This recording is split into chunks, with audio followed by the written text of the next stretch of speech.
ladies and gentlemen, esteemed members of this assembly, distinguished colleagues. I have spent my career working with numbers and frameworks, developing strategies for efficiency and growth. My life, my work are built upon a foundation of structured reality. And yet, I am here today because I believe that we as a society have lost our vision of what reality truly is. We have forgotten that our metrics, our policies, and our frameworks are only as valuable as the lives they impact. We stand at a crossroads of progress surrounded by technological marvels and unprecedented global wealth. We are masters of innovation, yet we have allowed a fundamental, cruel gap to form in our collective existence. We have allowed the people who built our world to be forced into the most agonizing of decisions. For millions of our elderly, the golden years have been tarnished by a single inhumane choice. Do I eat or do I heal? Let that sink in. This is not a hypothetical. This is the reality for the grandmother who helped you build your community. It is the reality for the grandfather who paid taxes and social contributions for 50 years. Their days are now dictated not by their aspirations, but by the devastating mathematics of poverty. They are sitting at kitchen tables balancing budgets that don't add up.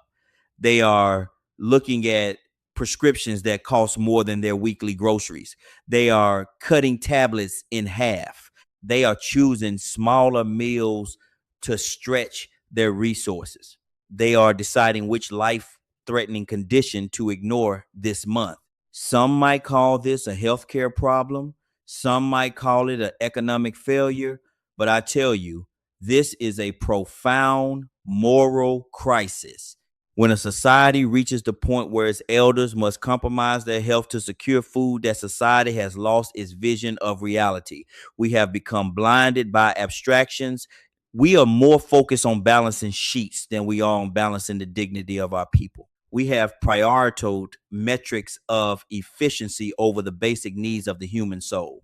We talk about GDP and inflation and supply chains, but we have stopped talking about what these numbers mean for the human being standing behind it.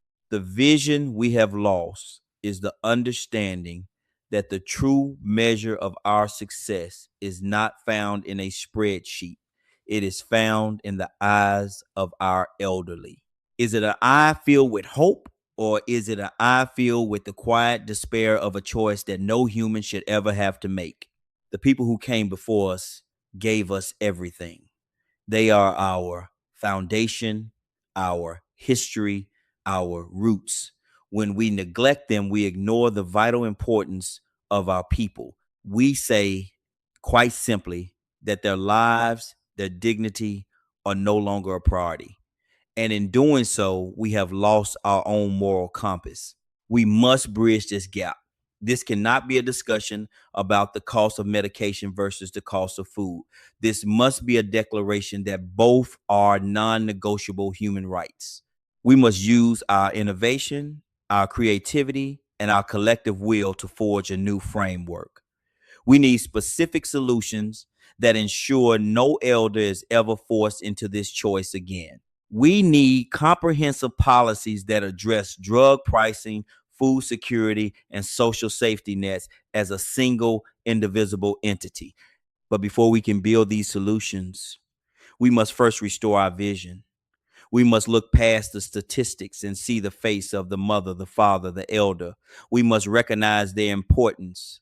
We must rebuild our concept of reality, a reality where our success is built on the well being of all our people, especially those who can no longer fight for themselves. The time for abstract debate is over. The time for tangible moral action is now. Let us close this gap, not with promises, but with results. For when we honor our elders, we are really just remembering who we are. Thank you.